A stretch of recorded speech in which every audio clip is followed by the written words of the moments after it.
contractor's journey to self-mastery requires discipline, integrity, and respect. Welcome to Hammer and Grind.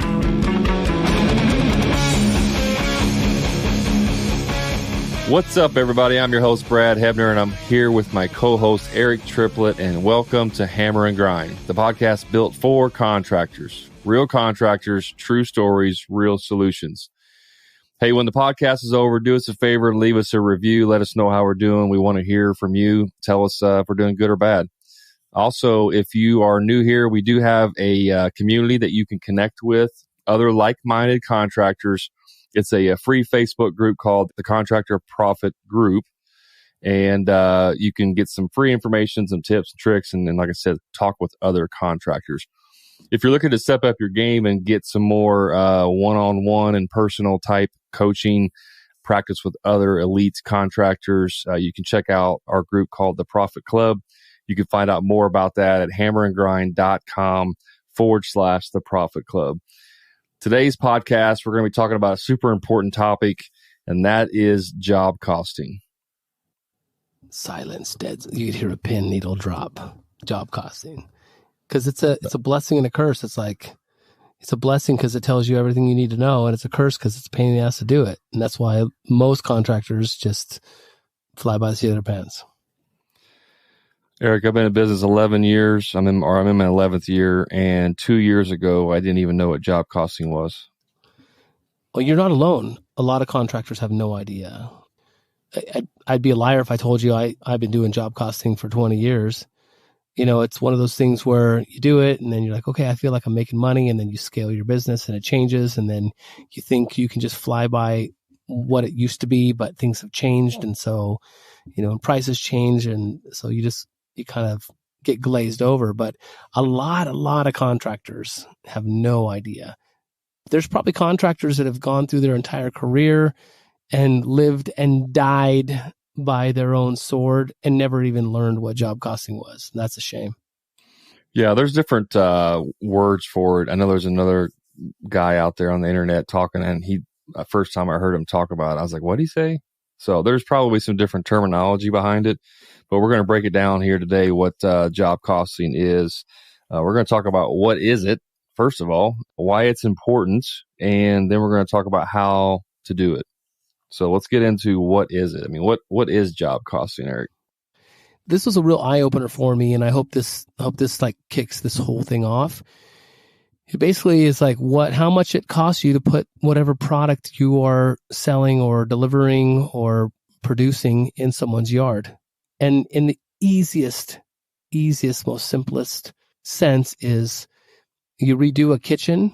Like, how much did it cost you to put in their house?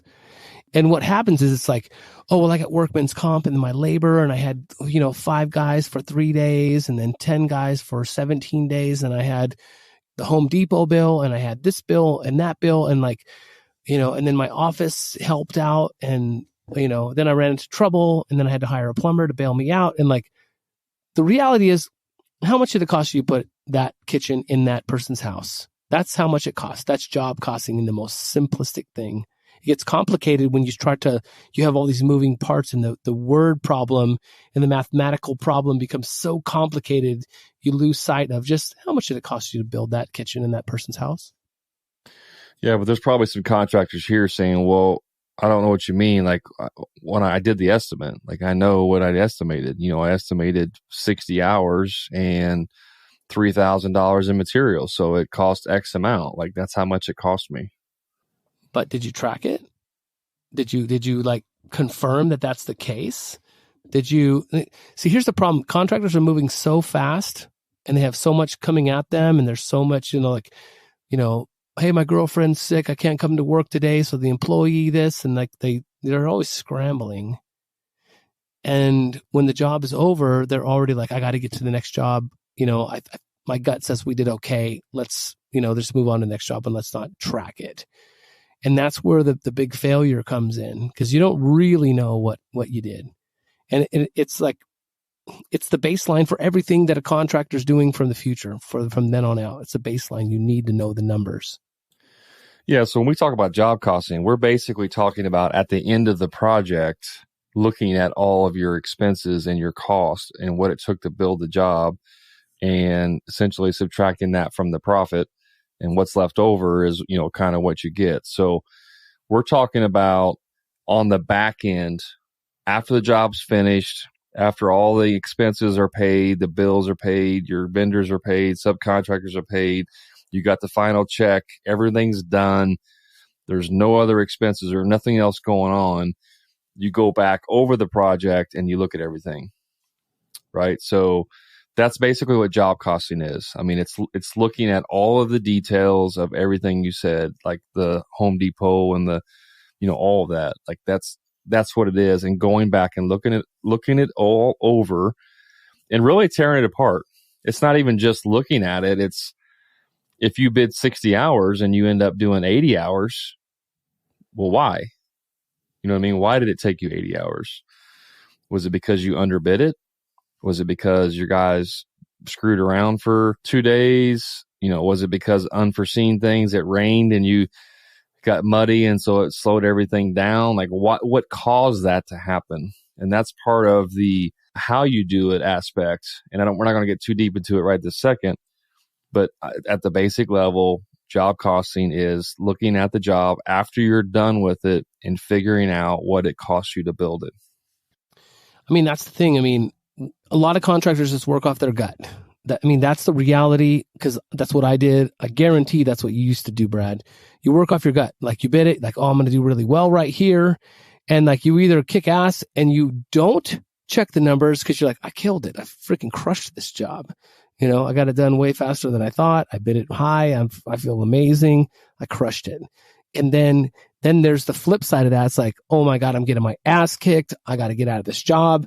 But what's the fastest route to move on to my next project so I can, recover? And then you're like, oh, I know I got my ass kicked on that job. I don't even want to check the numbers because it'll make me mad. I'm just going to get on to this next job and hopefully make a recovery. So I think there's a distinction between, hey, I'm just going to go off my gut and I'm actually going to, sit down and check it out. And that's really a big factor for us right here. Well, yeah. And so we're getting into why it's important. Like you touched on it, like to know, did you get your butt kicked? Did you make good money? But it not only does it tells you on that one job, like, oh, I made, X percentage on this job. It also tells you which jobs are more profitable, right? So now you can look at your jobs. Let's say you offer 10 different services. Doesn't matter what you do. You offer 10 core services. Well, maybe 3 of those you're always super profitable on. You always end up at 55, 60, 65% gross profit when you're done. And 4 of those out of the 10 usually end up around 45, 47% gross profit. Well, why would you want to keep doing the ones that are not making you as much money? Exactly. But a lot of that's to fill in the gaps, right? But you're talking like rainbows and unicorns here, because I'm promise you right now, I promise you, Brad, a lot of our listeners, they're like 45 to 65% gross margin. That's a freaking pipe dream. A lot of contractors are working on smaller numbers than that. I've had communications with contractors that are bidding at 25 to 35% gross profit, and then they get into trouble, and then they don't want to double check their stuff. And so imagine that for a second. If you're bidding at 50% gross margins, you get into trouble, you end up at a 35, 40% gross margin. It's not a disaster. But if you're bidding at 25 to 35% gross margin and you run into trouble, that's a tough road. That's a tough lifestyle. Well, for sure. We're not even getting into if everything goes south, which the problem, especially with remodeling, like it hardly ever goes the way it's supposed to. You know what I mean? There's always some kind of cost overruns. There's labor. You open a wall up. There's termite damage. There's no insulation. Now you got to add insulation. Like there's always something that can get into cost overruns and just eat up all that profit. So when you're trying to be competitive and, compete with another estimate, and you're sharpening your pencil all those sayings that people like to say. And then you're like, okay, I think I can, if everything goes right, I can do it for 40%. Like I can still make money at 40%. Mm-hmm. And then you get in there and start it, you win the job, and you get in there and it doesn't go right, like you said. And then you end up walking away at, 29% gross profit. You would have made more money sitting at home watching TV than you did going out and working for 3 weeks on that job. Jump off a bridge. Listen, there's always exceptions to the rule, right? I mean, if the phone's not ringing and you need to put food on the table and you got to do the job at, 40% gross profit, that's totally different. Yeah, for sure. Listen, roll with me on this one for a minute. I hope this works out okay. Here's a question, and I hope this analogy comes out right. Have you ever found yourself like 20, 30, some odd pounds overweight, like fat and sassy? Just give me a yes or no. Yes. Nice. That's amazing. So, look, listen, I have too. So here's what's happening. When you look at yourself in the mirror every day, you don't see the 0.5 pound here, the 1 pound there. The end of the week, you're 2.5 pounds up. And all of a sudden, 6, 8, 12 months later, you're 25, 30 pounds overweight. And you don't even realize it until you see a photograph or someone you haven't seen in 12 months is like, bro, what's up? The hamburgers, you need to line up on those hamburgers and fries, right? Yeah, this is what's happened, right? Blizzard ice cream. Blizzard ice cream. Okay. Yeah. So this is what happens. This is what I believe happens to so many people. We get caught in this trap. I got caught in this trap. Number one, I did the same thing. I got married. We had these big dinners every night. We watched movies. We got fat together. A contractor in the beginning, most of the contractors that are coming up, a lot of the entrepreneurs that I know that are our peers and our colleagues and in our groups and that we're coaching, they come up by themselves. They get an apprentice. They get things figured out. They're making great money. They've kind of figured it out. But then they get to a point where they need to hire someone. And then that changes the perspective. And then they're still bidding as if they were by themselves. And then they have to have an office manager. And then they take on more expense and they have to get another truck. But they're still going off their gut intuition from when they were solo, when they were a solopreneur. And now, that entrepreneurship kind of escalates and they start to scale and they don't even realize they're doing it. And the problem is it's happening so gradual and the expenses are hitting their job so gradual that they don't even really realize it. And then they were making 40, 50, 60% gross profit. And all of a sudden they're doing the same jobs and they're making 25, 30% gross profit, but they don't even realize it until someone catches them and says, how much money did you make on that last job? And he's like, well, I usually do pretty good. Like, well, what's usually? Well, what's pretty good? Like, how much did you actually make? Well, I always make pretty good money. I know I'm doing well. Like, what is well? What is well? Give us the number. Did you make 25% margin or did you make 50? What did you make? Give me the number. That's true. When you first start out, you're bootstrapping it, right? You probably got no trucks, few tools, and you're going out there and just hustling, and you're doing these jobs that maybe you're only charging $40 an hour, like I did when I started, not knowing anything about, extra costs. And then you start making some progress in your business, and then you get a little busier, and then you realize, I need some type of, software to help manage all this. So you go get a monthly subscription that's $50 a month. And then you got to get QuickBooks to help it. And that's $70 a month. And then you do this and that, and you add this. And before you know it, you just added $600 a month in expenses. But you're not looking at your numbers, and you're not realizing that $40 an hour that you started with charging is no longer making enough money. Right.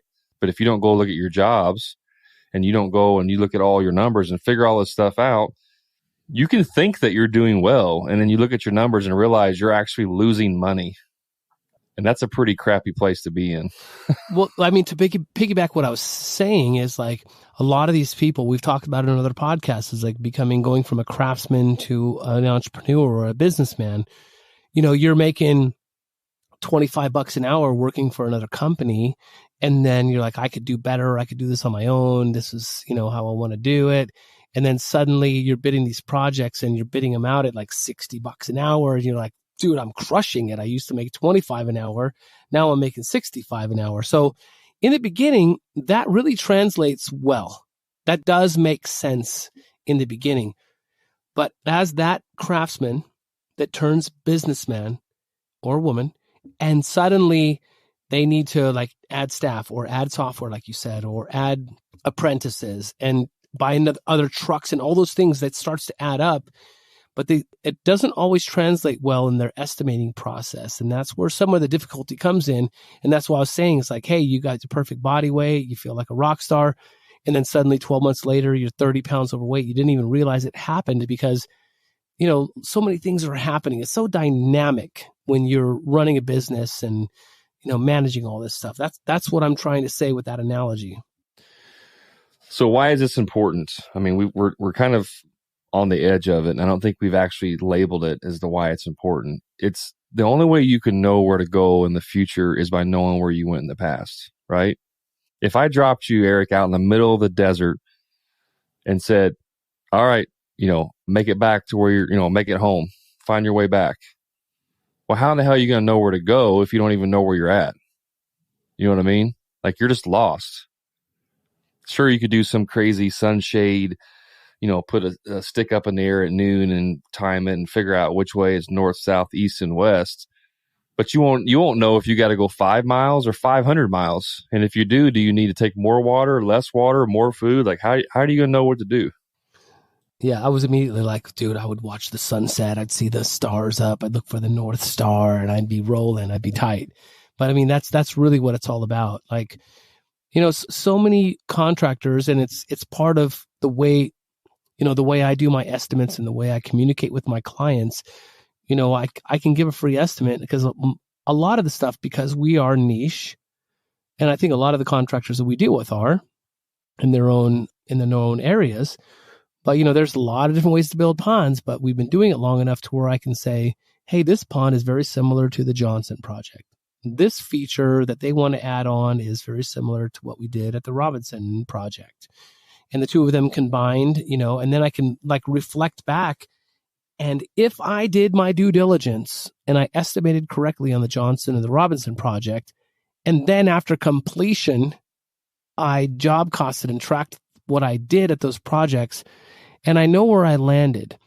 Did I crush it? Or did I hit my baseline at 50% where my baseline is?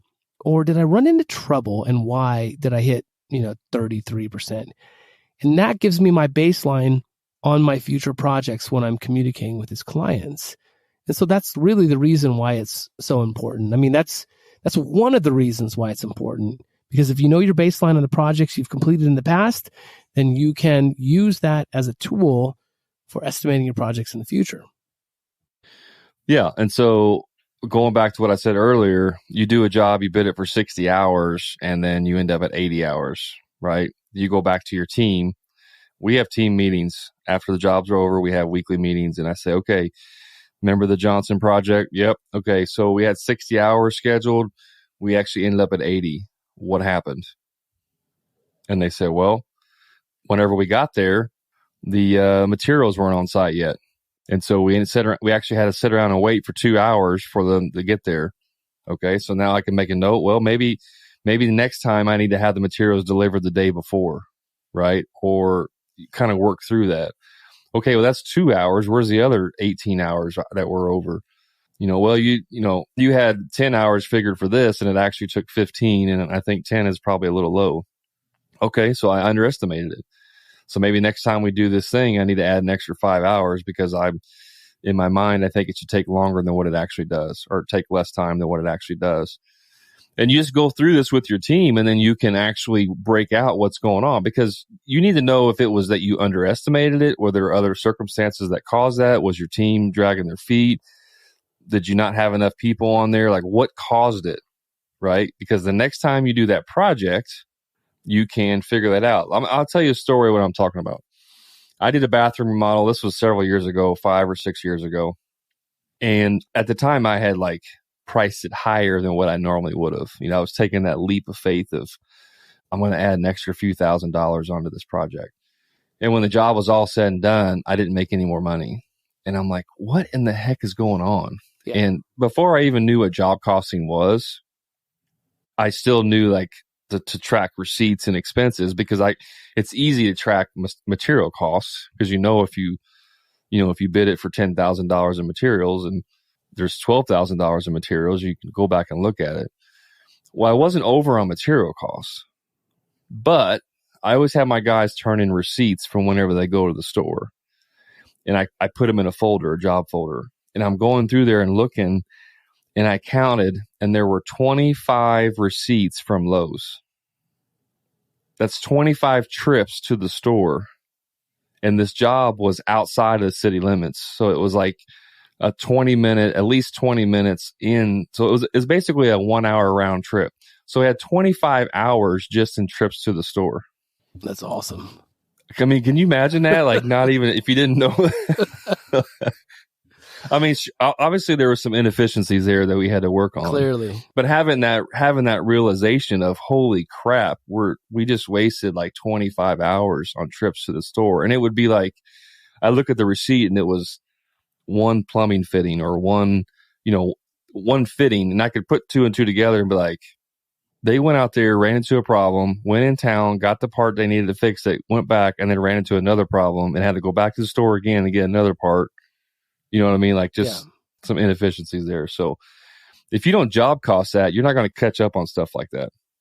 Well, that's when it starts to be like, okay, how can I outfit my rig? How can I outfit my trailer for some emergency stuff? That's the data that you need to make some decisions on the way you run your crews, the way you outfit the stuff. So, I mean, that could have been the estimator's problem. Like, they didn't estimate stuff correctly. And like for me, we don't run into sprinklers that often, but when we do, I know I need 1/2-inch parts this, I need risers there, I need a new sprinkler head, I need some caps, I need some plugs, So after many times of doing that, now my rig is outfitted for that stuff. So when they run into those problems, but the only reason I could kind of do that is because I've evaluated the project after the completion.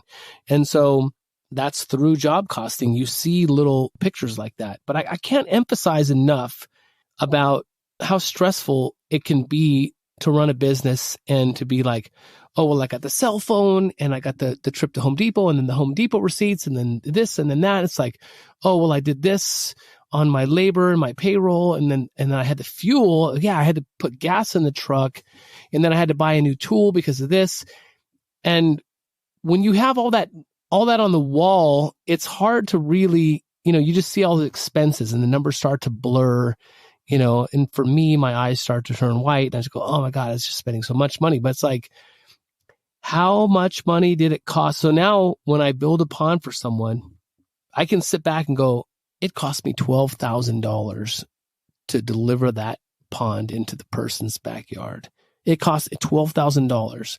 So it's really interesting because now when, like a friend, hits me up, it's like, hey, dude, I want to get a pond. Maybe you can come and do an event in my backyard and, we'll get some marketing done for it and this and that and the other. And they tell me what they want. In my head, I immediately go, that's going to cost me $12,000 because I've done enough job costing on all these projects that I know what it costs me to deliver the product. And again, I can't emphasize it enough. It didn't cost you like 2 Home Depot runs and then 5 man days and, the pond kit and then the stone and then the gravel and then the aquatic plants and then the mulch and then the topsoil. Like, no, it cost me $12,000 to put that product in the person's yard. And once I snapped that into my brain, that was a big moment for me. I hope that makes sense. Yeah, it makes perfect sense. And I can tell you right now, there's probably 2 things that 95% of contractors don't even figure into their estimates when they do it. And you would find this out if you're actually job costing. And that is 1, tool replacement costs, and 2, blades, circular saw blades, sawzall blades. I don't know if you've seen them, but those multi-tool blades, those things are freaking expensive. They're like $15 a piece. Yeah, they're proud of those things. So if you're doing, let's just say you have a job where you use a circular saw like a lot, almost every day, and it costs $200 to buy that, to replace that saw. Well, and you get 40 jobs on average before you have to buy a new one. If you don't know that you don't know that you need to add $5 to every job just to replace that circular saw. No, right? yeah, that's a big point. I mean, if I'm going to break out my concrete saw to cut some concrete, that blade's $100. So like if I'm bidding a project, I'm gonna be like, I need $100 for a new blade. It's the whole mentality of sharpen the saw. I could probably use the saw blade that I have on there, and it's going to take me longer, and the guy's going to it's going to dust out the area longer because it's going to take. I'm going to get a new blade. I'm going to cut it quick and efficiently. We're going to bang it out, and we're going to go. So a lot of times there's certain cleaning supplies that I need for, this expanding waterfall foam that I use and to build waterfalls and so forth. And it's like, it's $25 a can. If I use 2 on a project, it's $50. And so you got a saw for $100, you got a blade for $100, you got, cleaning products for $50, all of a sudden, all these things start to add up. You got a couple $100 extra bucks on there, and you're not tracking that. So, because of job costing, I become really proficient at saying, this is what it's going to cost me to put this product in the backyard, from fuel to saw blades to cleaning products. And I'm glad you brought that up, Brad. Yeah. I mean, there's a funny story. Several years ago, my cousin was helping me for a little bit of time during the summer, and he would use the multi-tool blades, and he would use one, like a brand new one. He'd be cutting stuff, and he would use it for, like one day he would use that blade. And then the next day he had to cut something. And if it didn't cut like perfectly, like it was a brand new blade, he would take it off, throw it away, and grab another new blade. I mean, he was burning through blades like it was candy. And finally I was like, dude, what are you doing? Like, you went through 10 blades in 2 weeks, and those things are $15 a piece. Like, he just burned like $200 in 2 weeks in blades. And I was like, holy crap, you got to stop that. And you only figure that out because of job costing, right? You're looking at the receipts and applying the expenses to the project, right? Actually, it wasn't because of job costing. It was because I kept having to buy new blades. But if I was job costing, back then when this was going on, I would have caught that way earlier. Right. It's so funny if you were looking at a job and all of a sudden you had a $200 expense for multi-tool blades that you didn't calculate for. You're like, I spent $200 in multi-tool blades on the Johnson project. What is happening here? Yeah, absolutely. So the last thing is, and it's the most important, is how do you job cost? So, Eric, just give us a general overview of how you actually job cost. Don't go too deep in the weeds. I won't. I mean, I'm a little archaic. You might even laugh a little bit, because currently, as it stands, I don't have any crazy software. Of course, I submit all my stuff to my office manager, any expenses. If we go to Home Depot, they write, this is the Johnson project on the receipt. In fact, at Home Depot, they won't even give my guys a receipt unless they ask for the job name. So that way I know that it gets applied to the project, right? Some of my vendors aren't, I don't have that freedom, so I have to watch very carefully. So we would watch that. But I have a job folder, an actual physical paper job folder for every one of my jobs. And inside that job folder, I have the contract, I have change order paperwork in case something comes up. If an inspector comes by, anything, if someone wants to come and see the contract, I have it. If I have to talk to the client, inside that job folder, we track man days, we track daily expenses. So if I have a rock delivery, it would get noted in that folder. Hey, how many guys we have on the job? Did we work overtime? Did we do, whatever? And so we track it daily there. Now, for me, a lot of our projects are, 3 to 5 days a week. It's pretty rare that we go into, I'm working on a project right now. We're going to be there for 3 months. But for most of the time, I can kind of keep an eye on it within 1 week. And at the end of the week, the job gets done, we get paid, and I take all the receipts that are all calculated in there, all the expenses, all the man days, all the hours, and then I just kind of calculate it up. What did I sell the job for? How much did it cost me to put it in the backyard? Hey, it cost me $12,000 to put it in the Johnson backyard. I bid it at $24,000. Hey, we did good. We have a sustainable business. Okay. So that is not even remotely close to what I was asking you to do. Well, that's what I'm saying. That's how we do it. We just track it in the papers, no. And then I double check it. No, I don't mean like how you do it. I mean, how do you actually job cost? Meaning, you look at your labor, you look at your total labor costs, you look at your total material costs, and you subtract that from your what you sold the job for. But that is how I track it. Everything's in that folder. So all the content is in that folder. So I just want to be clear. I mean, there's, mathematical problems. You go one way, the other way, you come up with the same equation, or the same answer. But all of my expenses, all of my labor, all of my what it cost me to build is in that folder. I just have to calculate it out and then gauge that against what I sold the job for. Right. I'm talking about how do you calculate it? Everybody's going to have different ways of tracking their expenses, whether you have a software or you do it on paper, manually, whatever. Everybody's going to have different ways of doing it. I'm talking about if somebody wants to start job costing, like how do they actually job cost? Not how do they figure up how much expenses they have. It's like, how do you come to your percentages? What percentages do you use? Like, how do you know if you made money or not made money? That's what I mean. Like, how do you the formula of how to figure out your job costing? I mean, the formula is add up your expenses, and then what that total is what it cost you. So it's a little tricky. So to break it down and break it out a little farther, because you're like, don't go too deep in the weeds, Eric. Which is what you did. Listen, for me, I basically, I'm in California, so we get taxed heavily, right? So, if I'm paying a guy $20 an hour, I have a general calculation that it costs me $10 an hour, to do workman's comp and payroll expenses for that employee.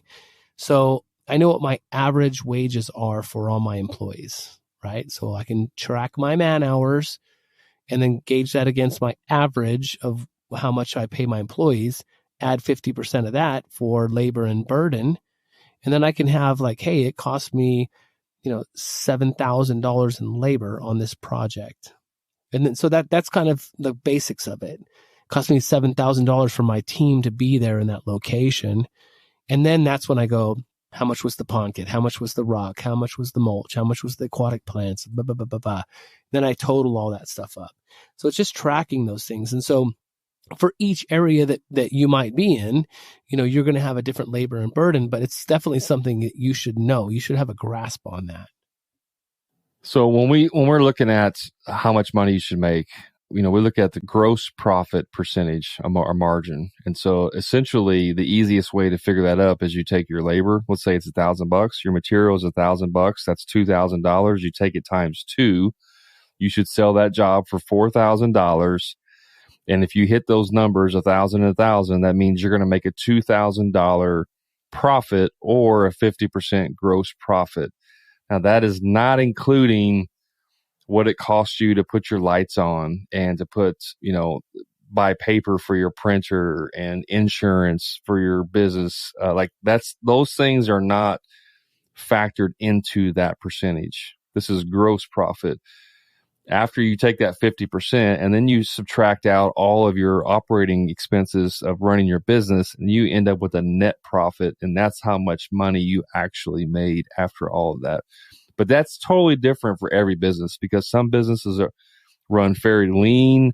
Others are very, have a lot of capital and they're very expensive, burdened. So it's easier to look at it from a gross profit percentage. Now, you still have to know all your numbers and all your expenses.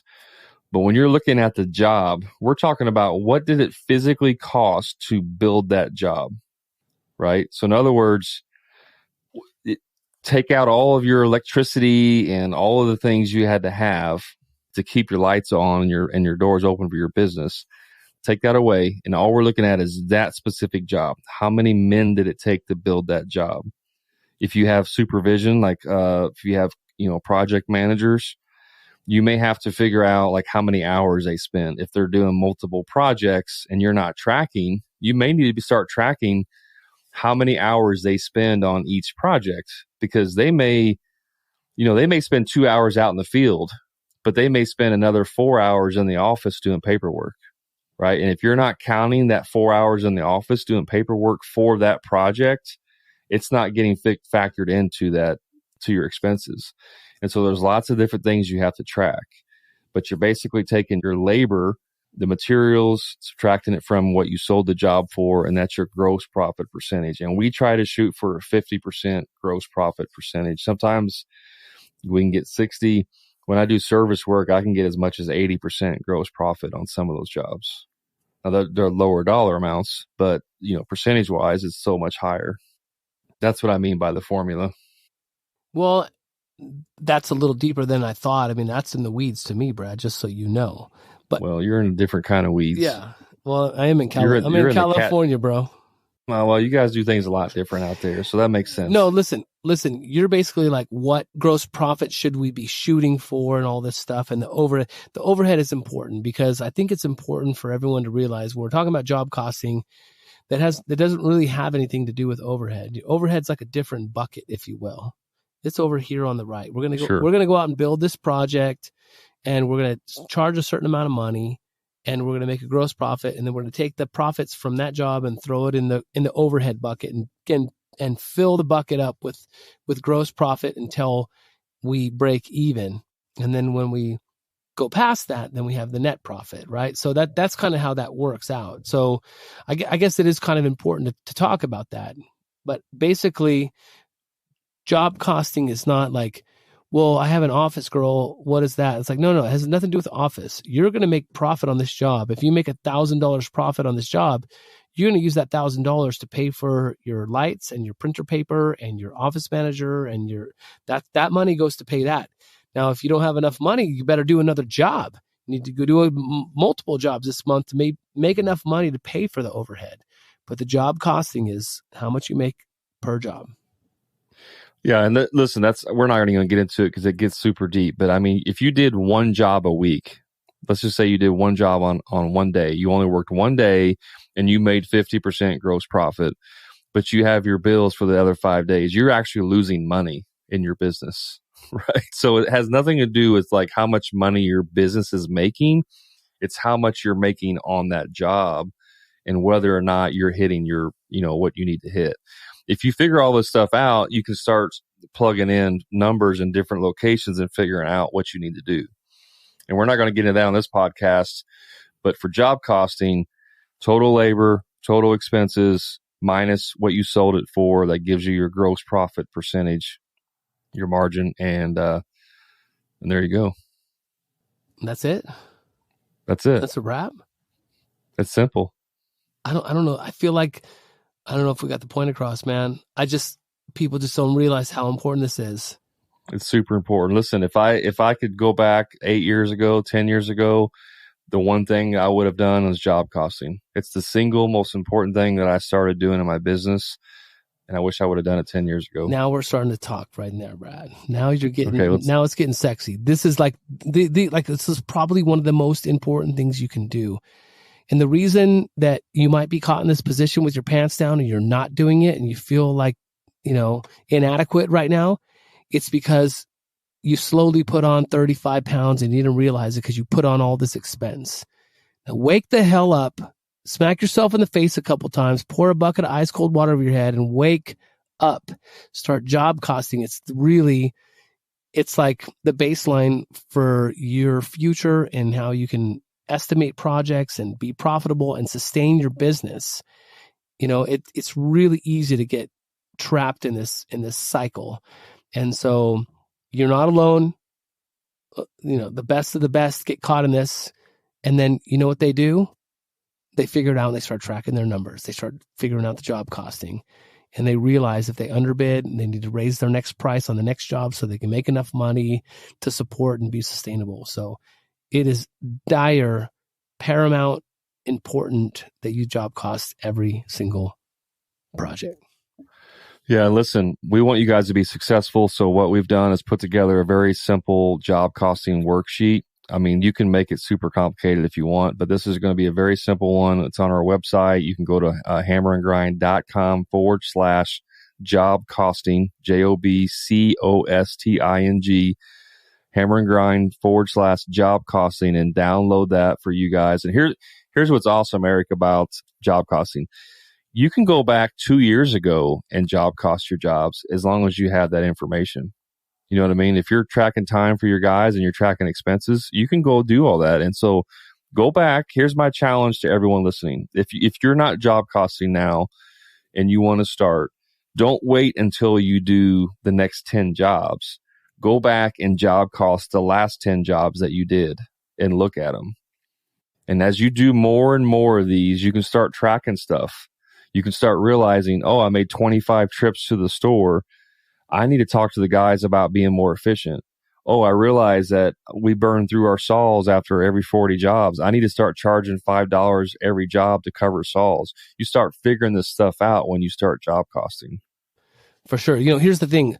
I talk to a lot of contractors. I just talked to someone the other day and I was like, what are you making? What's your gross profit per project? He's like, I'm usually making 45, 55%, gross profit on my jobs. I'm like, okay, cool. What was the last one? He's like, I'm pretty sure it was 45 or 50. I'm like, you're pretty sure? He's like, well, yeah. I'm like, did you put the numbers down? He's like, well, no. And I'm like, well, then how do you know? He's like, well, I'm pretty sure. I mean, there's the testimony to like, you're going off your gut intuition like you were when you were a solopreneur, like just grinding it out. And like, it doesn't work when you start to have employees and all these added expenses. So I'm super glad that Brad said, don't wait for the next 10 jobs. Back it out a little bit. Take a day off. Review the last 1, 2, 3, 4, 10 jobs that you did and really evaluate it and share it with us. Hop on, send us a DM on Instagram or Facebook and say, holy shit, Brad, you were right. You were right. He hears that all the time, except for his wife. He never hears that from his wife. But I mean, that's a different story. Sorry, Brad. All right. I think you've hit the limit there, Eric. So, hey, take us out of here. Hey, man, thank you so much for lending us your attention and ears tonight. I hope you're enjoying the podcast as much as we are enjoying sharing this content with you. Please give us a review, hit the subscribe button, and smash that 5-star rating. It helps us in the positioning of the podcast, and it helps us so much. Follow us on Facebook and Instagram at hammerandgrind.com, and we will catch you on the next download.